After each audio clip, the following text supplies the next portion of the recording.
បាទសូមជំរាបសួរពុកម៉ែបងប្អូនបាទនេះផ្ដែហើយបងប្អូនបាទនេះតឹងវាចូលកន្លះម៉ែត្របដោយវាជាតិ2ម៉ែត្របងប្អូនបាទ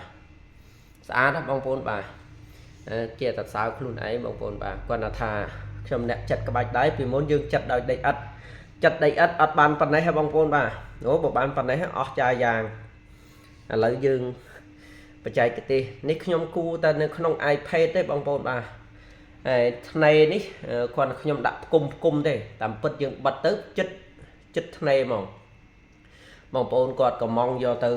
ដាក់ពុំបាទហើយក្បាច់នេះដែរបងប្អូនអាចកំងទំហំណាក៏បានដែរបាទគាត់ថាតឹងវាជាកន្លះម៉ែត្របន្តិចហើយបដោយវាចូលចិត្ត2ម៉ែត្របងប្អូនបាទអានឹងតាម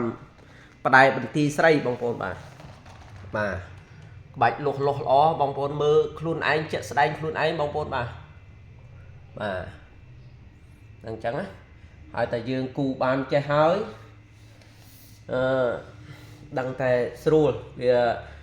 យើងពង្រីកទំហំណាក៏បានបាទកំងទំហំណាពង្រីកទំហំណាក៏បានដែរបាទនឹងសំខាន់ឲ្យតែត្រូវតម្លៃគឺ print បាទ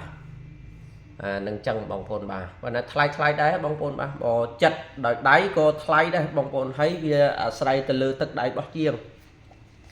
បាទមានបងប្អូនខ្លះក៏ថ្លៃម៉េះនឹងតាមនឹងទេបងប្អូនបាទរបស់ល្អរបស់ធ្វើយូរអត់ថោកហ្មងនេះបងប្អូនបាទបើសិនតែអត់ចង់អស់លុយតើបងប្អូនធ្វើដោយខ្លួនឯងវាត្រូវចំណាយពេលយូរដែរបងប្អូនបាទ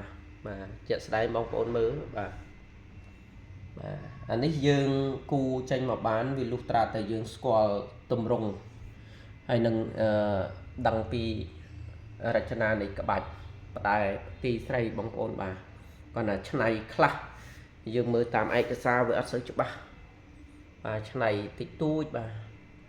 គាត់ថាយកតាមទម្រង់ហ្នឹងបាទនេះទេវរូបហើយទម្រង់ទេវរូបនេះ